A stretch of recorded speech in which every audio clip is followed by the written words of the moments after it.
proceedings in the Senate throughout the morning, and I think we broke at 1 o'clock, wasn't it? And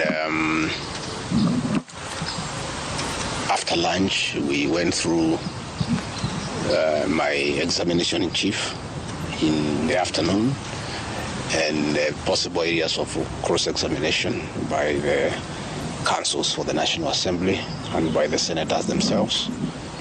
And my team took off for the Senate, and I went through my office to pick my notes. And when I was going to the office is when suddenly I developed very, very intense pain in the chest. And I sat down, and the pain continued. And it was very intense and very sharp. And I did call my doctor, Dr. Gikonyo, of this hospital, who has been my doctor for the last 20 years. And I described him in brief how I was feeling. He asked me about the intensity of the pain, and I told him it was very, very, very intense. And as we were speaking, I started having shortness of breath. And Dr. Gikonyo instructed me to drop everything I was doing and get here to Karen as quickly as possible. He told me what I had described is not a good thing, and I should come here. And I went down through the lift to my car, and he instructed my people to very speedily bring me here. And by the time I was getting here, I was under a lot of pain and shortness of breath. And I found Dr. Gikonyo and his team of paramedics were waiting for me, and quickly examined me. And he quickly made a decision that I must be admitted immediately for observation and possible treatment. And in fact, after I stabilized, he did tell me that had I been late for another 20 minutes, we'll be talking a different story today. He didn't want to thank Dr. Gikonyo and his team of doctors and paramedics and the nurses. They have really taken very good care of me. And he would have wanted me to stay a bit longer for further observation. But I've requested that he allows me to go home. And he thinks I'm quite stable to go home where he can look after me when from home. In any case, my home is not far away from here. And if there is any problem, I should be able to get back here. But as we speak, I'm okay. A little bit weak, but I feel better. The pain, the intense pain has gone away. What is there is very little pain. It is manageable for a man. A man must be able to study some of these small things. But in his assessment, I'm out of danger. But when I came in, it was very, very, very severe. And I want to thank the people of Kenya for their prayers. And I'm sorry, many came to see me. I was not able to see them. The doctor could not allow them because I needed a lot of rest. And I was at a very serious observation by a team of doctors and nurses. And therefore, I was not able to receive visitors. And I want to thank those who took their time to come and visit me. Millions of Kenyans who have been praying for me for my quick recovery. I really want to thank them and to say that I will remain forever indebted to them for their concern, for their love, and for wishing me quick recovery. The unfortunate turn of events there during that particular time.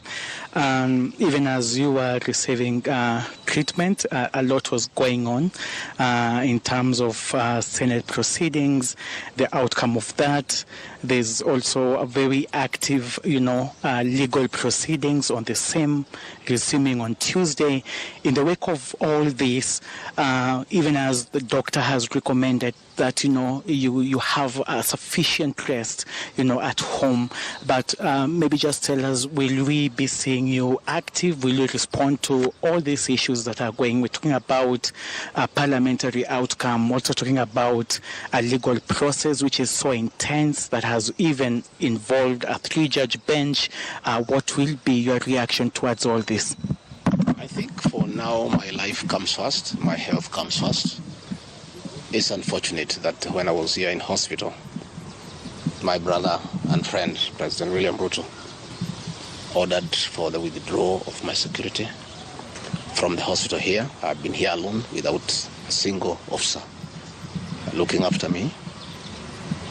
He ordered the withdrawal of security guards in my rural home in Nyeri, in my private home here in Karen, and all officers who are close to me were disarmed and given warning that they should not be anywhere near me.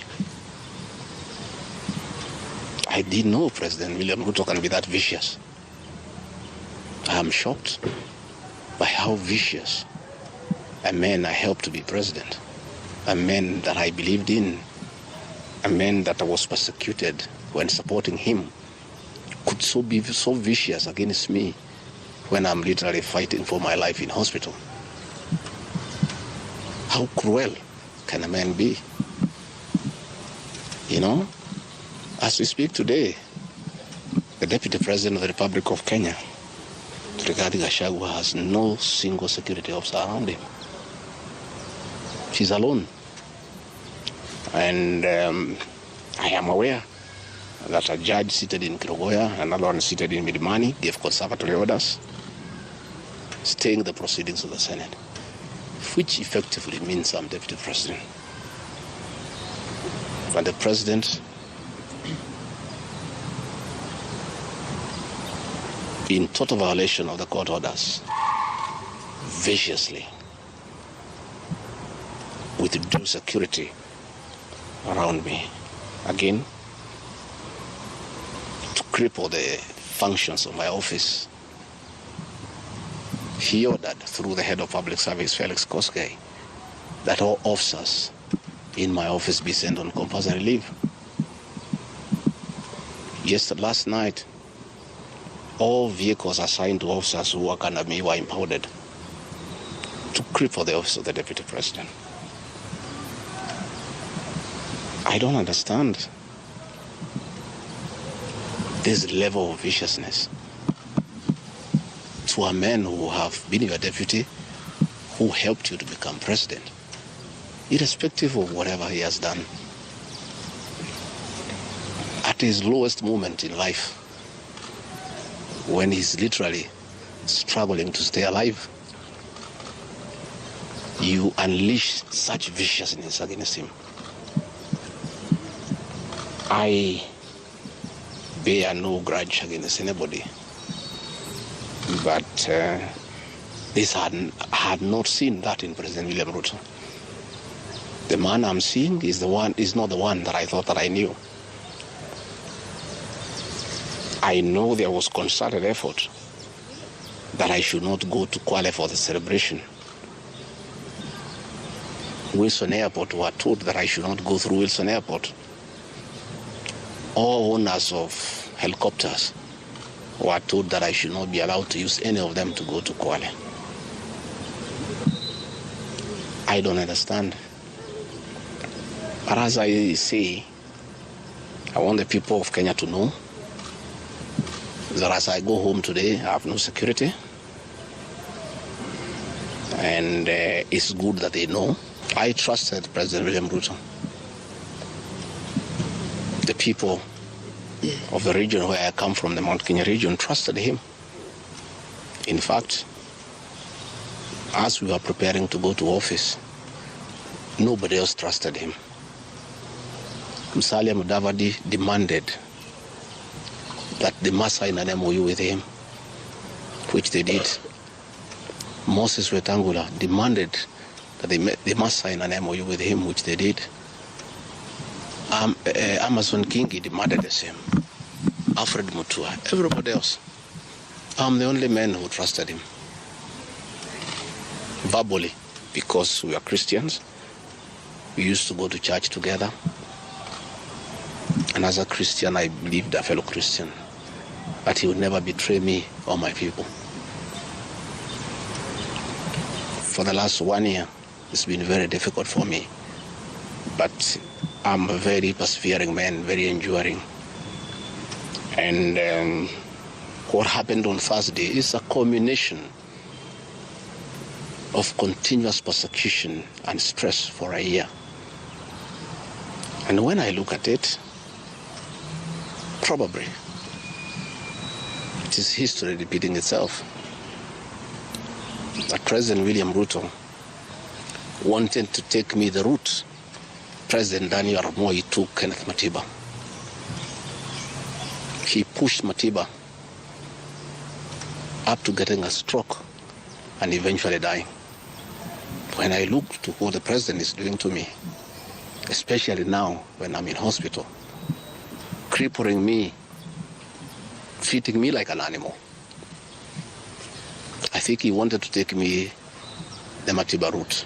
I hear many of his people are calling here asking whether I'm dead, whether I'll survive, whether I'll recover. They were celebrating. It's the most unfortunate thing that has ever happened in this country. That you can be so vicious to a man who helped you to be president.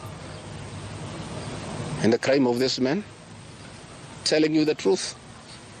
Don't evict people without compensation, Mr. President. Mr. President, don't overtax people. You are killing them, you are killing their businesses. Don't force a housing program on people. If people do not want these houses, don't force them. My only problem with the president is just being truthful because nobody else can tell him. The framers of the 2010 Constitution wanted a deputy president who is elected as a buffer who can stand for the people. The charity we are being treated for, too, is get rid of an elected deputy president and appoint a control freak. A fellow you appoint who cannot ask a question, who cannot say anything.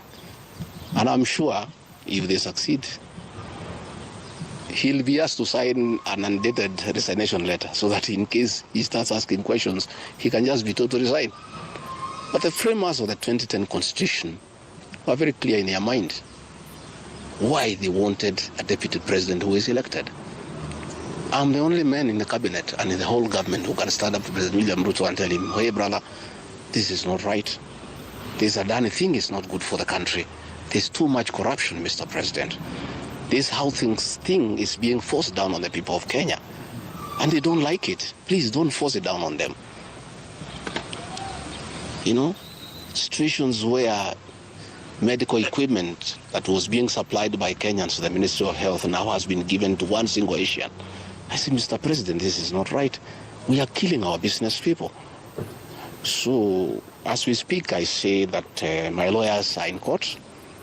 We have faith in our judiciary. And I requested that, according to the rules of natural justice, I be accorded an opportunity to be heard in the Senate. You remember I presented myself to the National Assembly and defended myself. In the Senate, I was there day one. And even when the Speaker asked me to sit down to listen to the charges, I decided to stand up to face my accusers. I was there the following day. I was ready for cross-examination. The 11 counts is nothing but malice and fiction. It was a political game by the president to get rid of me. And looking at it, I don't think the president had any intention of ever working with me. I think he just needed me to help him win the election because of my mobilization capacity and the faith that the Mount Kenya region has in me. So I should have been given an opportunity. I have asked my lawyers and they have told me The motion was not time-bound. What is time-bound is a select committee that should work for 10 days and then report to plenary. That committee was never constituted, so this matter should have continued and waited for me. I was ready for cross-examination so that I answer those 11 counts one by one, and I'm sure had I been given that opportunity, I would have persuaded the senators otherwise. I was not given that opportunity. When you look at the speed at which Rigathi Gachagua is being hounded at office, it's like the story of Simon Makonde. You remember that story? One who died, who was born on Monday and by Sunday was buried. The kind of efficiency that has been exhibited in hounding Rigathi Gachagua out of office, if this efficiency was being exhibited in the management of the affairs of this country, Kenyans would be very happy. What is the hurry? The framers of the Constitution gave the president 14 days to look for somebody to replace the deputy president. It gave Parliament another 60 days. That's a total of 74 days. Why is a job that was prescribed by the framers of the Constitution to be done within 74 days is being done in half a day? You must ask yourself that question.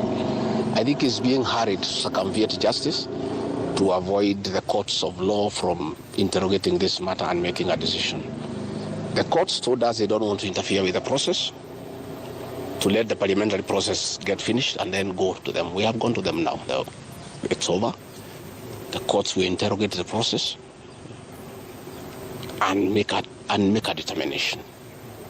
But I ask, let the president obey court orders. Through a court order, Rigathi Gachagua is deputy president. Why doesn't he have security? Why has his office been made dysfunctional? I think it's very important. But finally, I want to tell the people of Kenya that I don't feel safe. And for the first time, let me say that on 30th of August in Kisumu,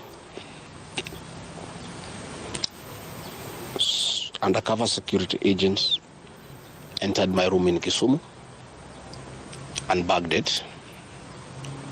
And one of them tried to poison my food. But we detected it and we were able to escape the scheme. I was supposed to be killed through poisoning. On 3rd of September in Nyeri, another team from the National Intelligence Service came to Nyeri and tried to poison food that was meant for me and Kikuyu Council of Elders. I did report this matter to the National Intelligence Service, and the officers who were assigned to my office, I asked them to leave because I felt I was not safe. After the 2 attempts to assassinate me through food poisoning failed, it is when this impeachment motion was hatched. When my security was withdrawn here, officers from the National Intelligence Service have been hovering in every room, in every compound here, to an extent that I had to call my wife and my children to come and stay in my room, just in case they get entry to my room or compromise the people who are treating me. So Rigathi Gachagua and his family feel very exposed because these people have tried to kill us before. They have now tried to get us out of office.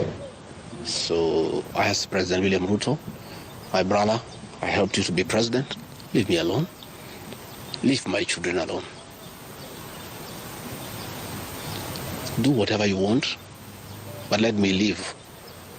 Let me look after my children. You can do whatever you want with the country, but allow me to live. Mr. President, I beg you, don't kill us. Don't kill my children. You have caused me enough pain for the last 1 year. Please leave me alone. Let me be. God will take care of me. I don't have to have security. I don't have to have drivers. I don't have to have cars. Please allow me to have my peace, if nothing else. And remember, I was there for you when you needed a man to be there for you. Let the courts of law uphold and protect our Constitution. I ask the Chief Justice, Martha Koome, to live true to the fidelity of our Constitution, to make sure that this is a country of the rule of law, to allow the court process to take place and ensure that this process is not nugatory. There are orders asking that Rigathi Gachagua remain in office until this matter is heard and determined. Let it be. Thank you very much.